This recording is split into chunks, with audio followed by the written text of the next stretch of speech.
Brazil football দলে এবার খেলবে রক্ত মাংসের মানুষের বদলে রোবট। তাও আবার এই পরামর্শ দিয়েছেন খোদ ব্রাজিলের president Luiz Inacio Lula da Silva.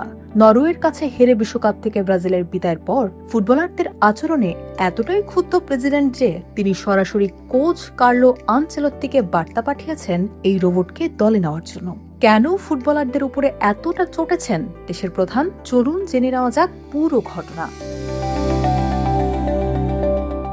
সম্প্রতি সাও পাউলোর এবেসি অঞ্চলের বিখ্যাত মাওয়া ইনস্টিটিউট অব টেকনোলজি পরিদর্শনে গিয়েছিলেন প্রেসিডেন্ট লুলা। সেখানে মূলত শিল্প খাতে রোবোটিক্সের অগ্রগতি এবং একটি বিজ্ঞান প্রতিযোগিতায় অর্থায়নের বিষয় নিয়ে কথা হচ্ছিল। কিন্তু প্রযুক্তির সেই প্রদর্শনী দেখতে দেখতেই প্রেসিডেন্টের মাথায় চলে আসে জাতীয় ফুটবল দলের সাম্প্রতিক ভরাডুবির কথা।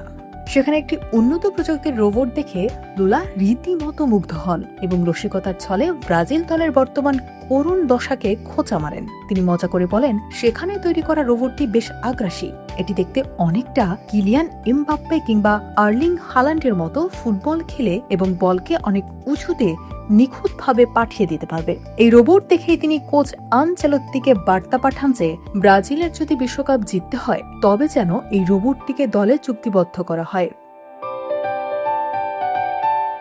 তবে এই রসিকতার আড়ালে লুকিয়েছিল এক গভীর ক্ষোভ আর হতাশা। নরওয়ের কাছে হেরে বিশ্বকাপ থেকে ছিটকে যাওয়ার পর ব্রাজিল দলের খেলোয়াড়দের দায়িত্বজ্ঞানহীন আচরণ প্রেসিডেন্টকে গভীরভাবে আঘাত করেছে। লুলার মূল ক্ষোভ খেলোয়াড়দের দেশপ্রেম এবং দলের প্রতি দায়বদ্ধতা নিয়ে। তিনি ক্ষোভ প্রকাশ করে বলেন, ব্রাজিল দল যখন বিশ্বকাপে গিয়েছিল তখন বিমানে ছিল এক ঝাঁক মানুষ, কিন্তু ফেরার সময় কোচ আনচেলত্তিকে প্রায় একাই ফিরতে হলো। জাতীয় দলের অফিসিয়াল বিমানে ফেরার মতো খেলোয়াড়দের কেউই ছিল না। প্রেসিডেন্ট এই ঘটনাকে অত্যন্ত লজ্জাজনক বলে আখ্যায়িত করেছেন। তার মতে, দল হারার পর খেলোয়াড়দের মধ্যে কোনো অনুশোচনা ছিল না। তারা যদি জিতত তবে হয়তো সবাই মিলে নাচানাচি করত, কিন্তু হারের পর দেশের মানুষের আবেগের কোনো তোয়াক্কাই তারা করেনি। বাস্তবিক অর্থেই রিও দি জেনিরোতে যখন সিভিএফ এর চার্টার্ড ফ্লাইটটি অবতরণ করে তখন পুরো স্কোয়াডের মধ্যে কেবল ঘরোয়া লিগের খেলোয়াড় দানিলো ব্রাজিলে ফিরছিলেন। ইতালীয় কোচ কার্লো আনচেলত্তি ও স্টাফদের সাথে তিনি ছাড়া আর কোনো ফুটবলার ছিলেন না। অথচ স্কোয়াডে ব্রাজিলের ঘরোয়া লিগে খেলা আরো বেশ কয়েকজন তারকা যেমন লিও Pereira, Lucas Paqueta, Alex Sandro এবং স্বয়ং নেইমার জুনিয়রও ছিলেন, কিন্তু তারা কেউই দেশের বিমানে ফেরেননি।